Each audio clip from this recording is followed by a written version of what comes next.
সারা জীবনে একটি মিথ্যা কথা যিনি বলেননি, তিনি যদি কোরআন ছাড়া সমাজ সংস্কার করতে না পারে, বৈষম্য দূর করতে না পারে, সমাজ পরিবর্তন করতে না পারে, তাহলে সমাজ থেকে বৈষম্য দূর করতে পারবে, সমাজ থেকে সংস্কার করতে পারবে, জুলুম দূর করতে পারবে মুহাম্মদুর রাসূলুল্লাহ যদি কোরআন ছাড়া না পারে, তাহলে পৃথিবীতে কেউ পারবে? পারবে? রাসূল যখন আসলেন পৃথিবীতে, রাসূলের দাওয়াতি জিন্দেগিকে দুটো ভাগে ভাগ করা যায়।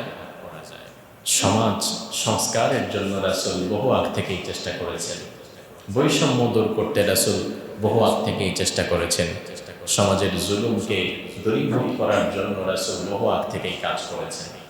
রাসূলের প্রথম দাওয়াত শুরু হয়েছিল 17 বছর বয়সে হেলফুল ফুদুল গঠন করার মধ্য দিয়ে। 17 বছর থেকে তিনি সমাজ থেকে অন্যায়, অবিচার, অত্যাচার দূর করার জন্য চেষ্টা করছিলেন, যখন তার বয়স ছিল মাত্র 17 বছর। 17 বছর থেকে নিয়ে চেষ্টা করতে করতে সময়ের পরিক্রমায় তার বয়স গিয়ে দাঁড়ালো 40-এর কোঠায়। 17 থেকে নিয়ে 40, 23 বছর হয়ে গেল। এই দীর্ঘ 23 বছর তিনি ছিলেন মুহাম্মদ ইবনে আব্দুল্লাহ, আব্দুল্লাহর পুত্র মুহাম্মদ। তখন আল্লাহ তাআলা কোরআন তাকে দেয়নি। এই 23 বছর কিন্তু রাসূল মক্কা থেকে জাহালাত দূর করতে চেয়েছেন, মক্কা থেকে অসামাজিকতা দূর করতে চেয়েছেন, অশ্লীলতা দূর করতে চেয়েছেন, বৈষম্য দূর করতে চেয়েছেন। কিন্তু এই 23 বছরের দাওয়াতে একজন মানুষকেও তিনি সুপথে ফিরিয়ে আনতে পারলেন না।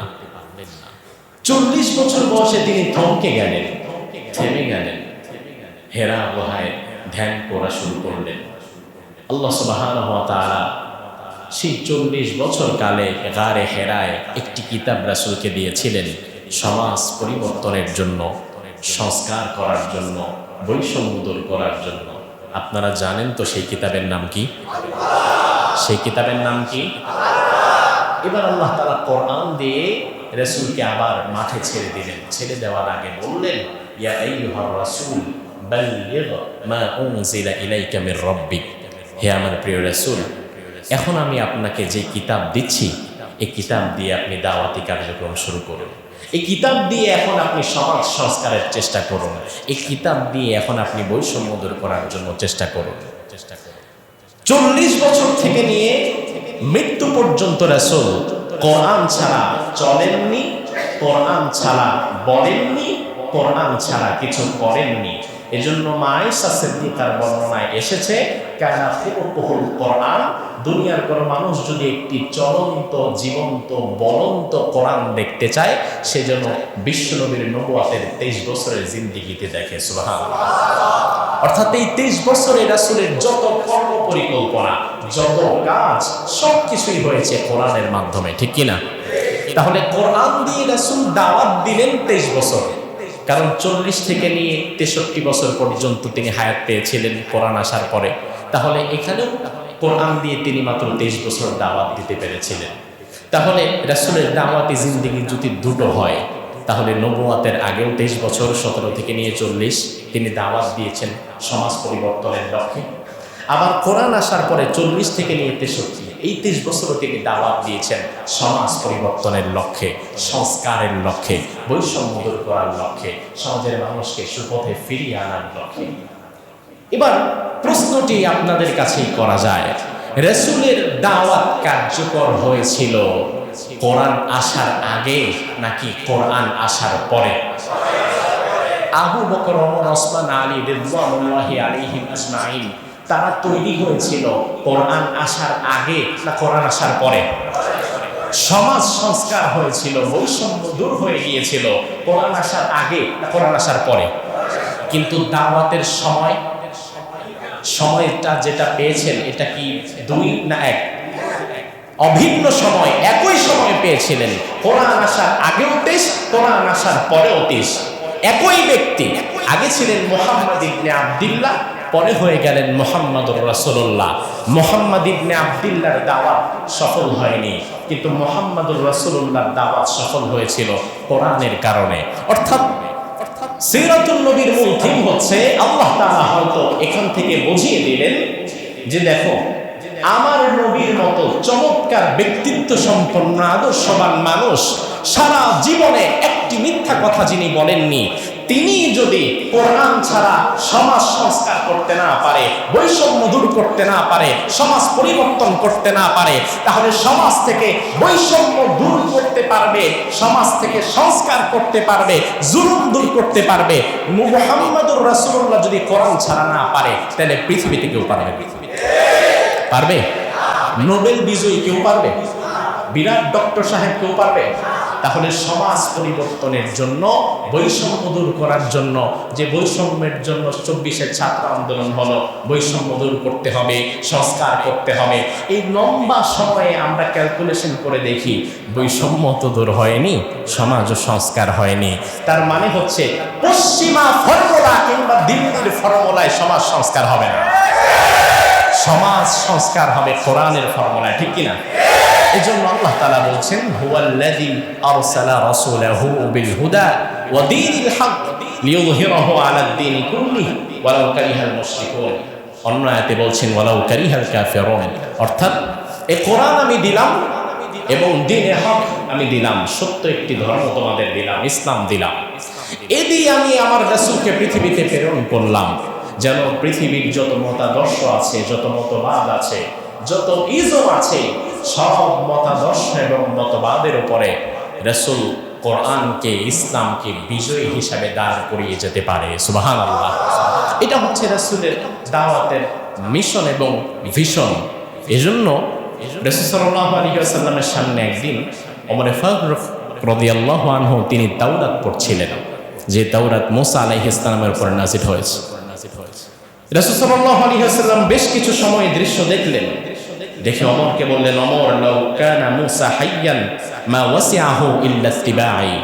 ওমর, তাওরাত পড়ছো, তবে এত পুলকিত হইও না, কারণ তাওরাত যে মুসার প্রতি নাযিল হয়েছে, ওই মুসা যদি আজকে বেঁচে থাকতো, তাহলে আমি মুহাম্মদকে অনুসরণ ব্যতীত দ্বিতীয় কোনো অপশন তার কাছে থাকতো না।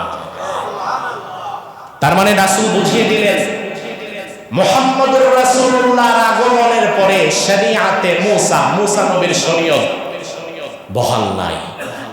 মুহাম্মদুর রাসূলুল্লাহর আগমনের পরে মুসার শরীয়ত ব্যান্ড হয়ে গেছে। মুহাম্মদুর রাসূলুল্লাহর আগমনের পরে ঈসার শরীয়ত বাতিল হয়ে গিয়েছে। মুহাম্মদুর রাসূলুল্লাহর আগমনের পরে দুনিয়ার সব নবীর শরীয়ত তো উইথড্র হয়ে গেছে, অটোমেটিক্যালি বাদ হয়ে গিয়েছে। তাহলে মুহাম্মদুর রাসূলুল্লাহর রাজনীতি, অর্থনীতি, সমাজনীতি, পরিবার নীতি দেওয়ার পরে দুনিয়াতে কোন নেতা নেত্রীর নতুন কোন আদর্শ আর চলবে না, অটোমেটিক্যালি বাদ হয়ে গেছে। এরপরও যদি আপনি মনে করেন না রাসূলের আদর্শের চেয়ে উত্তম কোন আদর্শ আপনার কাছে আছে, তাহলে আল্লাহ বলেন আফা হুকমাল জাহিলিয়াতি ইয়াবগুন, জাহিলি যুগের বিচার ব্যবস্থা এবং জাহিলি যুগের আইন ও কানুনের দিকে তোমরা ফিরে যেতে চাও। ওয়ামান আহসানু মিনাল্লাহি হুকমান লিকাওমিন ইউকিনুন, অথচ আমি আল্লাহর চাইতে উত্তম বিচারক দুনিয়াতে, আকাশে, পৃথিবীতে কোথাও কি আর আছে? নাই। এজন্য সুপ্রিয় বন্ধুরা, সর্বোপরি কথা হচ্ছে, শেষ কথা, জমিন আল্লাহর। জমিন কার? জমিন যেহেতু আল্লাহ, আমরা কার? তো আল্লাহর জমিনে আল্লাহর সৃষ্টি করা মানুষ শান্তি, নিরাপত্তা পাবে তখন আল্লাহর বিধান দিয়ে জমিন চলবে যখন, তাই না? এটা আল্লাহ সুবহানাহু ওয়া তাআলার চিরাচরিত নিয়ম। এখন আপনাদের সামনে প্রশ্ন আসবে, আমাদেরকে অনেকে বলবে, বোঝাবে যে আচ্ছা হুজুর, কোরআন তো ১৫০০ বছর আগের কিতাব, কোরআনের আইন কানুনগুলো তো ১৫০০ বছর আগে চলে গিয়েছে, ১৫০০ বছর পরে পৃথিবীতে কত পরিবর্তন হয়েছে।